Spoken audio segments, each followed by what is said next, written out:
For music, many people see this as a great year, and I do have to say I also did enjoy a lot of the music that came out this year. So from the 60 projects that I have reviewed and ranked on this channel and on my AOT page, I have compiled a top 10 list of my favorite albums that came out this year. Albums that came out in December won't be included since, I didn't really have time to digest them. These albums that I talk about here, I found to spend a lot of time with. I found that they have a great deal of highlights to them, and they are intriguing from a creative standpoint. So basically, I just enjoyed them. So without talking too much, let's get into my top 10 albums of 2022.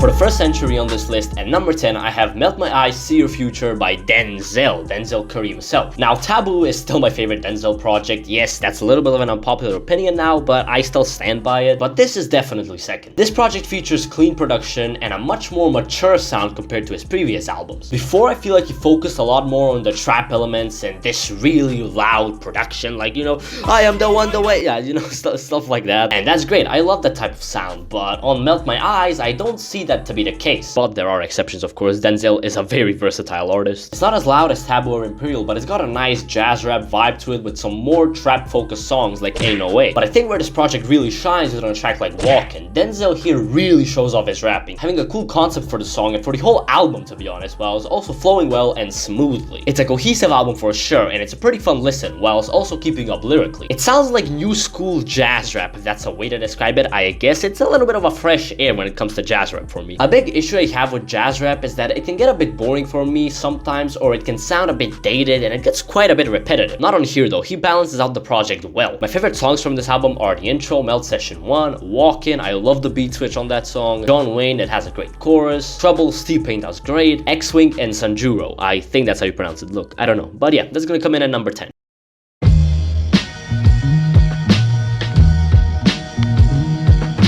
Sneaking in at number 9, I have the Danger Mouse and Black Thought collab, Cheat Code. Loved this project when it came out, and I still do. I find myself revisiting tracks from here, especially the darkest part with Raekwon. Honestly, I have to say that's one of my favorite rap songs of the year, not just on this project. Black Thought, even at 51 years old, yes, he's 51, he shows, he still got it. Danger Mouse complements him really well. It all sounds so well put together, from these clean samples to the catchy and addicting melodies. There is a posthumous Doom verse here, which if anyone were to have a Doom verse and they would handle it and put it on their song, I think Black Thought and Danger Mouse would be the best people to do it. The lyricism on here is focused a lot on the life as a black person, and I think Black Thought does very well to convey his thoughts. All throughout, it's an incredibly consistent project. I would go out to say there are no bad songs here, even though of course I do have favorites. There's no filler, every track earns its place on the track list. And to talk more about the features, there's not a lack of them on here, and it's not just old ass people, okay? Like, he has Joey Badass on here, who appears on Because and does well. A$AP Rocky is on Strangers and he kills his verse. Conway the Machine is on Saltwater, he also does well. Like, there's a lot of people that are coming up right now or are sort of younger than usually the people that Black Thought works with. My favorites from this project are Belize, Aquamarine, I love the chorus on there, Strangers, everyone on the song is great, Sometimes, I love the sample, and lastly, The Darkest Part, one of the best rap songs this year.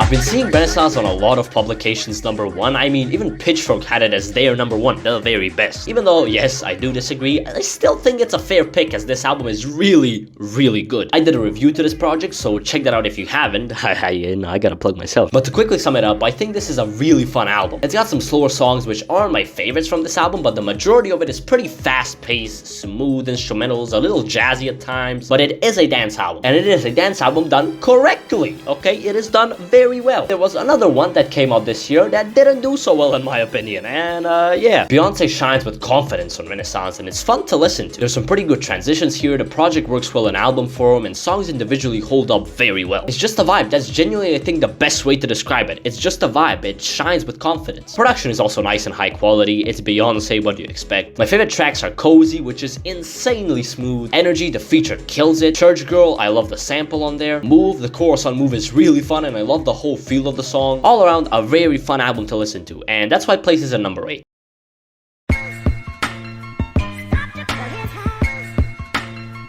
At At number 7, it is Pusha T with It's Almost Dry. It's the Coke Man. It's the Coke Man himself. For a while, this was probably my favorite rap album of the year, but since I've changed my opinion, okay? It's not still my favorite rap album of the year. Still though, this project shows just how consistent Pusha T is. I really like the dual production by Kanye and Pharrell on here. It's pretty clear which tracks are produced by Kanye and which tracks are produced by Pharrell, but I think that adds a bit of fun to the project. You know, it gives a little bit of competitive nature to it. I do like Kanye's production more, but it's just, you know, that's just preference. Both parts do great on here. Pharrell doesn't have bad production on this project by any means. It's only 12 tracks, 35 minutes. It's a quick and good listen. Pusha T somehow still manages to rap about coke. I don't know how he does it, but he's a goat. He still does it. I be getting at these squoises and breaking down the bricks, make the jump to each level. Super Mario exists, come on! Very consistent project, and the only song I kinda don't like is Call My Bluff, but other than that, it's really consistent. My favorites are Brambletron, it's a great intro, Let the Smokers Shine the Coupe, I love the instrumental on there. Just so you remember, Pusha T sounds evil and menacing on this track, and I love it. Rock and Roll, Diet Coke, The Dreaming of the Past, the sample is insane on that track. So yeah, very consistent, short, quick listen, very nice. Places at 7th.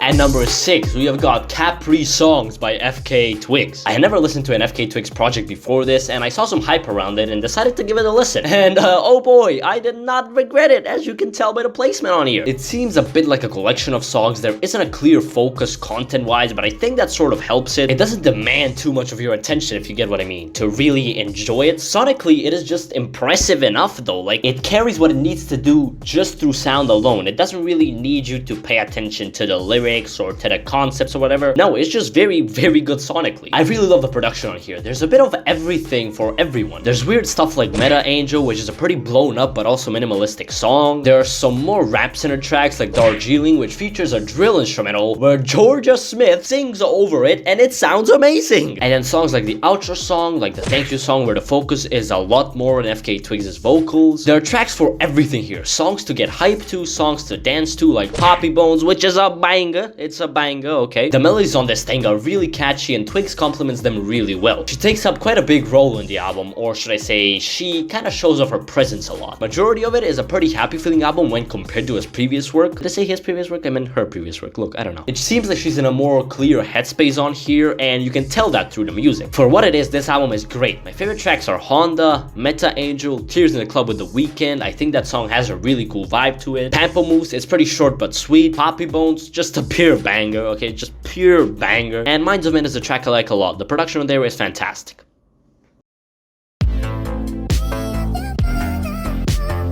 The Weeknd, yes, him, the GOAT, the absolute GOAT. That's why he's the GOAT, the GOAT. If you can't tell, I like his music a lot, and that's why Dawn FM places at number 5 for me. He continues to deliver with this album. He has since announced that this is a second album in a trilogy of albums, the first being After Hours, and in my opinion, I may get absolutely forked for this. Dawn FM is genuinely better than After Hours. I said it, okay? The production on After Hours is a bit more synthwavy, psychedelic, and spaced out, but to me, Dawn FM is a lot more of a focus project. The sound is extremely focused on this 80s type of sound, which I love. You got Quincy Jones involved as well, which if you were to involve someone in an 80s type of sounding album, it would be Quincy Jones. He makes an appearance on this album, but I do have to say my least favorite aspect of this album were the features. Tyler is there, and so is Lil Wayne. From the sequencing to this album to just how well the songs flow into each other and the transitions into each other. Like the transition from Best Friend to Is There Someone Else is crazy. It's crazy.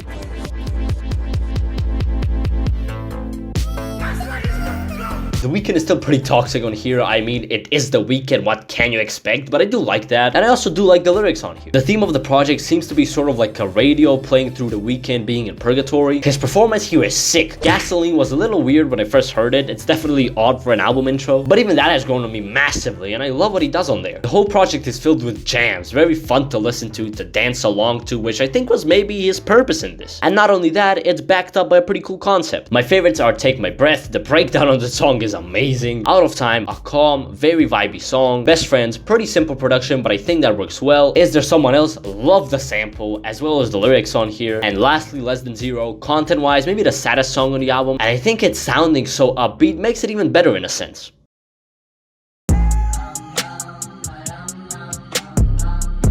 At number 4, I have JID's The Forever Story. I've been a fan of JID now since DiCaprio 2, so it's really nice to see him shine like this and get this much praise. JID not only shows off his rapping here, which is top notch, he shows off that he can actually sing. For example, Cody Blue 31, a really smooth sounding song, which he handles well. Oh, and I mentioned his rapping. Do you want me to talk about his rapping? Probably the best rapping I've heard on a project this year. The flows are so tight and versatile. Dance Now is a really good example. Not only has he got good lyrics and punchlines here, like the Ja Morant line. You know I'm a rant when I talk to Ja. He changes his flow so many times, and some of the flows are nasty. They're nasty. Beat switches are a reoccurrence on this album, and that's great in my opinion. A beat switch can ruin a song if it's not done right, but here I feel like there is no beat switch that takes away from the song. It either meets the quality of the first half or adds to it, makes it even better. The production is pretty good. Melodies range from harsh like on Louder 2 to quiet melodies like on Blood on Him. Probably the best rap performance by an artist this year when we're just talking about pure rapping. My favorite tracks here are Radar, I love the beat switch. Dance Now, I love the flows on that song. Can't Punk Me, great feature by EarthGang on a perplexing beat. Surround Sound, Cody Blue 31, and the first half of Stars. Probably the best moment on this album for me. Kendrick Lamar, Mr. Morale, and the Big Steppers. That is going to place at number 3 on my list. But before we get into the top 3, I maybe want to talk about some honorable mentions. First, Hellfire by Black Midi.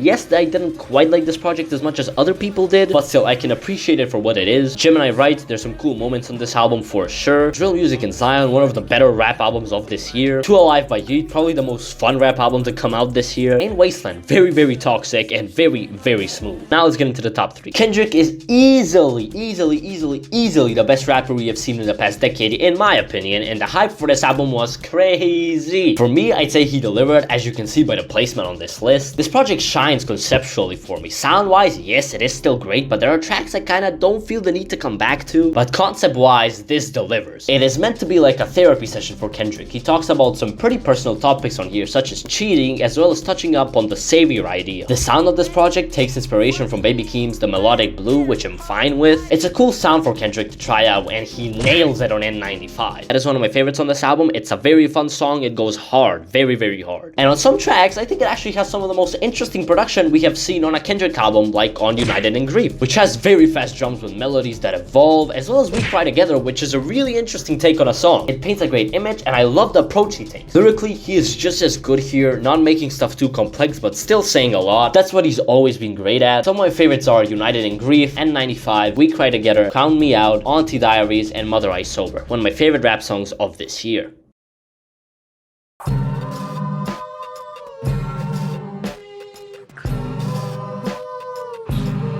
Never in a million years did I think I'd see the day where I put Quadeca, yes, Ben Lasky, this kid who made We Fire, Great, you see, I made my life at the age of 3. above Kendrick Lamar in an albums list, but here we are. Yep, I Didn't Mean to Haunt You by Quadeca places at number 2 on my list. I made a pretty detailed video essay on I Didn't Mean to Haunt You, so I strongly suggest you check that out. This album is a very, very good concept album. The idea of being a ghost is executed very well by Quadeca. The production is out there, it sounds very spaced out and empty, yet there are plenty of breakdowns that sound full. There's some beautiful sounding songs like Born Yesterday with this really grand outro, and there's some songs more on the rough side like the Death Grips inspired Knots. He somehow got Danny Brown and the Sunday Service Choir. Like, are you for real on a feature? Many people look at him as just a YouTuber, which honestly hurts because they're missing out on great music due to this prejudice. The improvement is made from Me to You to this is unbelievable. And again, I strongly suggest you check out my video on this album. I really just spew my thoughts out on there and break the album down track by track. And my favorite album of this year, my number 1 album this year, is... Please subscribe to my channel. As if I already haven't plugged myself enough, but honestly, subscribing means a lot to me, so yeah, please. My number 1 album this year, my favorite album this year is Ants from Up There by Black Country New Road. Ah yeah, people who know me and have seen some of my videos were probably expecting this. Yep, this is my number 1, easily. And you know why? Well, I'm releasing a whole video breaking down this project in a couple of days, so please stay tuned for that. I don't want to say too much as I feel like I can't do this project justice in this video, hence why I made a whole video about it. Like, I really can't cover this in a minute or two. I need a whole 10 minutes plus of just talking about this album. But basically, all I'm gonna say is the concept of this album is amazing, the writing mixing is amazing, and the sound is I can't even get my words out. It's undescribable. I can't do this album justice in this video, or in this section of this video even. So stay tuned for the video. But yeah, those are my top 10 albums this year. Tell me what you guys think. If you liked my list, tell me what placements you liked. If you didn't, also tell me what placements you didn't like. What albums did I miss out on? You know, what albums you think should be included? Let me know. I'm looking to hear your guys' opinions. Please subscribe. Please like the video. That will mean so much to me, as it will help push my video and my channel into the YouTube algorithm. But yeah, I guess I'll see you guys next time. Peace.